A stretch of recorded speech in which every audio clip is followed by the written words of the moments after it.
Harold, I don't know what you think you're doing. Excuse me. Hello.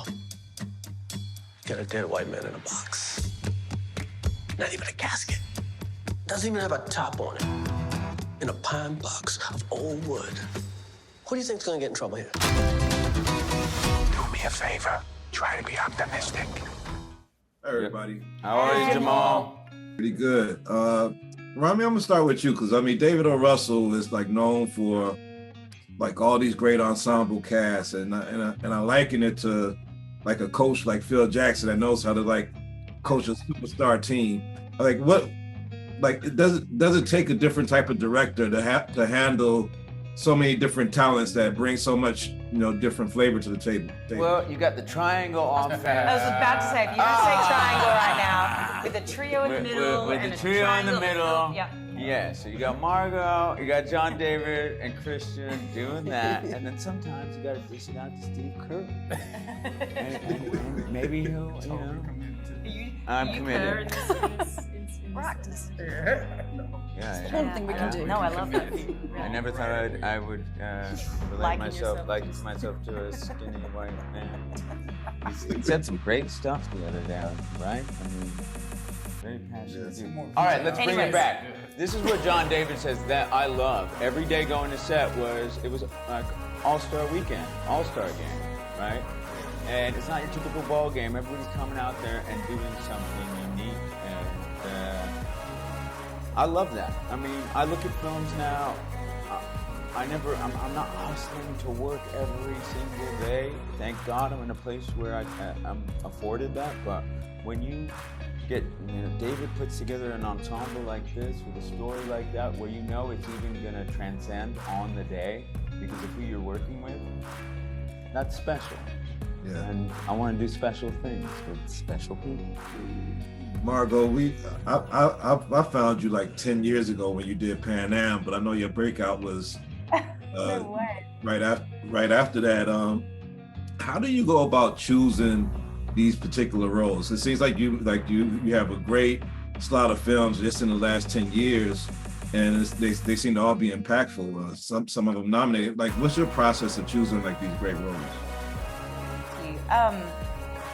I listen to my gut, and I've learned to listen to it more over the years. Any decision that I've been like, I don't really need to do that.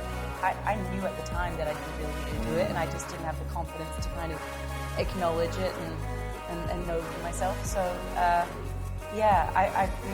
don't know, it's probably a combination of a lot of hard work and a sprinkling of luck, and also mainly just listening to my gut.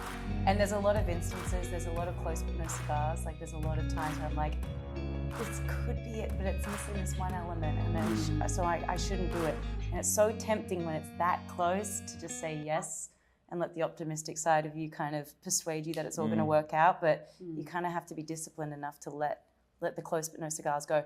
And I do often look at roles and know deep down or instinctually that there's a better actor out there for it. And I've passed on a lot of things where like my team are pulling their hair out and they're like, no, and I'm like, trust me, here are the 3 actresses they actually should go to for this. It's not me, even though I love it, it's not me. So I guess, a number of things, but I definitely know within myself when it's a character that I should play and when it's a character that I think someone else should play. Where is my eye, Harold? Right here.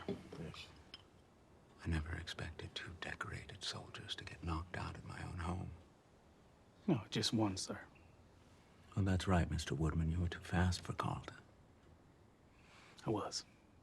They started talking to Valerie, and she's not well, and please, darling girl, stop crying. It's only natural for her to cry. Maybe she just found out her friend is dead.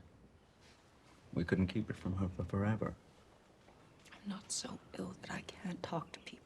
You leave me here with this invalid when you know very well that I think she should be hospitalized. It's for her own good. Ever say that to me I again? can't handle it. I'll It'll be a put better you in a place hospital. for you. I'll send you to a witch trial. Ladies, stop. I'm sorry. I'm sorry I had to raise my voice. And last question, JD. First, Morehouse got blew out by Howard yesterday. Sorry about that. Yo, chill out, man. Come on, man. I mean, the characters' friendships between you and Christian Bale's characters and Margot's is so important in this film. And I wonder, just as you know, being an actor, being a celebrity, so to speak, how difficult is it for you to develop lifelong friendships because of your career? Oh, how difficult is lifelong friendships?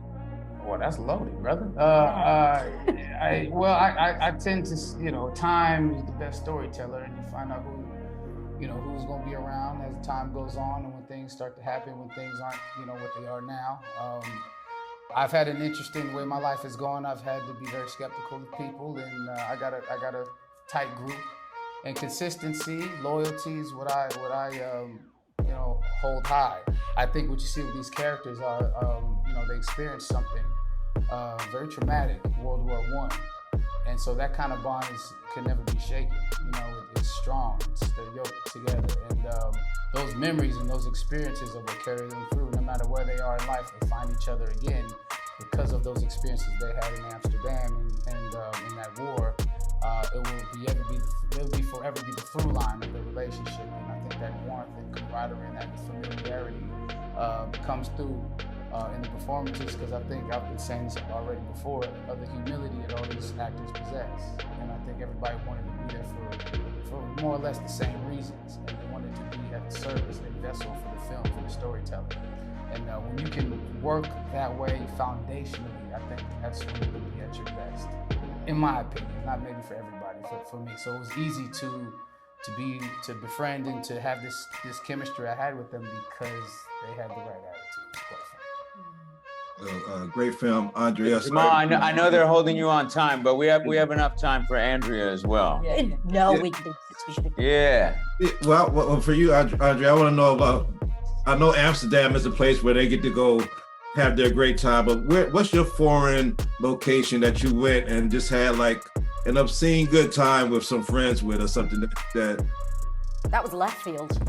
I was going to say, no, poor old Beatrice didn't get to Amsterdam at any point, did she? What's the place that I like to go to have fun with my friends? I'm still friends with all the same people. We were all born in the same room. What? Oh. Yeah, isn't that weird? Yes. No. All my best friends and I. In a hospital. In a hospital? And my dad. It was a hospital, yeah, it was a maternity hospital, but in the same ward. Wow. So I don't branch out a lot. I've stayed very much with Sian and Shwetha and, you know, like You should have had the lifelong friendship question, because that's a... I was thinking, That couldn't be more lifelong. I was thinking how lovely it was to listen to you talk about friendship, though, and about it's interesting to have this sort of trio together, because so often we have trios of friends in life, and I don't think there are a lot of cinematic experiences where that's reflected. It's often the central piece is one love story, or, you know, at the heart of a film. So I think the film's quite unusual in that sense, and it means a lot to me for that reason. Thank you guys for your performance, and take care. Thanks for the time. Thank you. Thank you. Thanks, Jamal.